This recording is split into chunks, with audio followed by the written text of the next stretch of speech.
Updates చూద్దాం. Party ఎమ్మెల్యేలను శశికళ బెదిరిస్తున్నారని ఆరోపించారు ముఖ్యమంత్రి పన్నీర్ సెల్వం.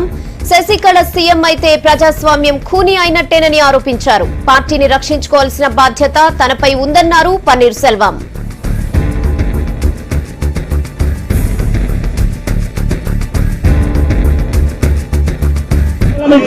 பதவியையும் கைப்பற்ற வேண்டும் என்று தங்களுடைய கபட நாடகத்தை அரங்கேற்றுவதற்கு பல அமைச்சர்களை தூண்டிவிட்டு முதலமைச்சர் என்ற பதவியில் இருந்த என்னை பதவி விலகும்படி அவர்கள் பத்திரிகையாளர் தொலைக்காட்சியாளர் அவர்கள் பேட்டிகளை கொடுத்து வைத்து முதலமைச்சர் என்ற அந்த பதவிக்கு மிகப்பெரிய களங்கத்தை ஏற்படுத்தினார்கள் என்பதை நாம் எல்லாம் நன்றாகவே அறிவோம்.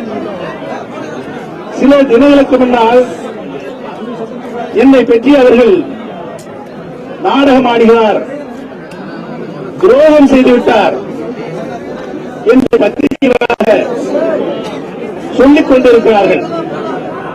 யார் நாடகமாடியது, யார் துரோகம் செய்தது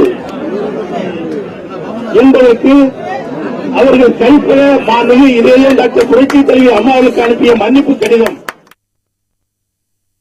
முதலமைச்சர் என்ற பதவியையும் கைப்பற்ற வேண்டும் என்று தங்களுடைய கபட நாடகத்தை அரங்கேற்றுவதற்கு பல அமைச்சர்களை தூண்டிவிட்டு முதலமைச்சர் என்ற பதவியில் இருந்த என்னை பதவி விலகும்படி அவர்கள் பத்திரிகையாளர் தொலைக்காட்சியாளர் அவர்கள் பேட்டிகளை கொடுத்து வைத்து முதலமைச்சர் என்ற அந்த பதவிக்கு மிகப்பெரிய களங்கத்தை ஏற்படுத்தினார்கள் என்பதை நாம் எல்லாம் நன்றாகவே அறிவோம்.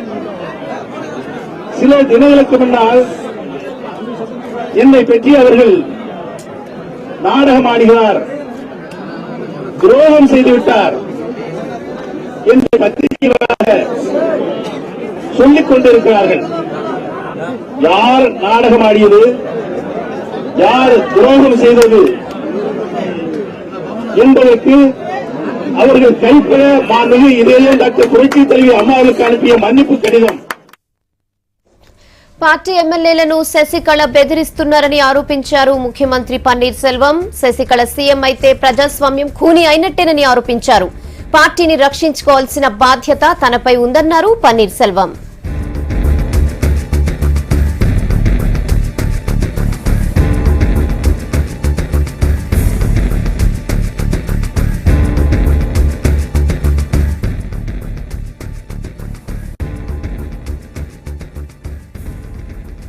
తమిళనాడులో అన్నాడీఎంకే రాజకీయాలు క్షణక్షణం రసవత్తరంగా మారుతున్నాయి. అన్నాడీఎంకే చీఫ్ శశికళ, ఆపద్ధర్మ ముఖ్యమంత్రి పన్నీరు సెల్వం ఎత్తుకు పై ఎత్తులు వేస్తున్నారు. ముఖ్యమంత్రి పీఠం దక్కించుకోవడానికి వీరిద్దరూ పావులు కదుపుతున్నారు.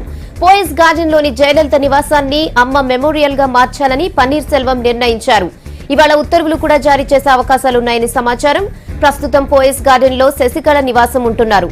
జయలలిత నివాసాన్ని అమ్మ మెమోరియల్ గా మారిస్తే శశికళ పోయస్ గార్డెన్ ను ఖాళీ చేయాల్సిందే.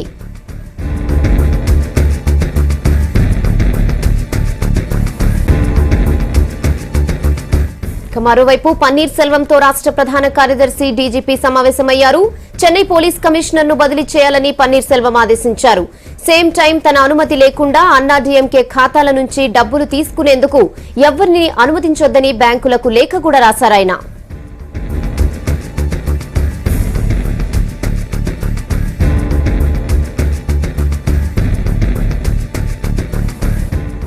శశికళ వర్గం కూడా ఎత్తులకు పై ఎత్తులు వేస్తోంది. గవర్నర్ విద్యాసాగర్ రావును ఇవాళ శశికళ కలిసే ఛాన్స్ ఉంది. తన బలగాన్ని చూపించే అవకాశాలున్నాయి. గవర్నర్ తీరుపై రాష్ట్రపతికి ఫిర్యాదు చేయించే పనిలో బిజీగా ఉంది చిన్నమ్మ వర్గం. లోక్సభ డిప్యూటీ స్పీకర్ తంబిదురై నేతృత్వంలో పార్టీ ఎంపీలు సాయంత్రం రాష్ట్రపతి ప్రణబ్ ను కలిసే ఛాన్స్ ఉంది. గవర్నర్ తీరుపై కంప్లైంట్ చేసే ఛాన్స్ కూడా ఉంది. మరోవైపు తన వర్గం ఎమ్మెల్యేల్ని క్యాంప్ కు పంపించారు శశికళ. మహాబలిపురంలోని గోల్డెన్ బే గార్డెన్ రిసార్ట్ లో ఎమ్మెల్యేలున్నారు. భారీ బందోబస్తు మధ్య ఎమ్మెల్యేల్ని సేఫ్ గా ఉంచారు శశికళ వర్గం నేతలు. పన్నీర్ సెల్వం మద్దతుదారుల్ని పార్టీ నుంచి బహిష్కరిస్తున్నారు.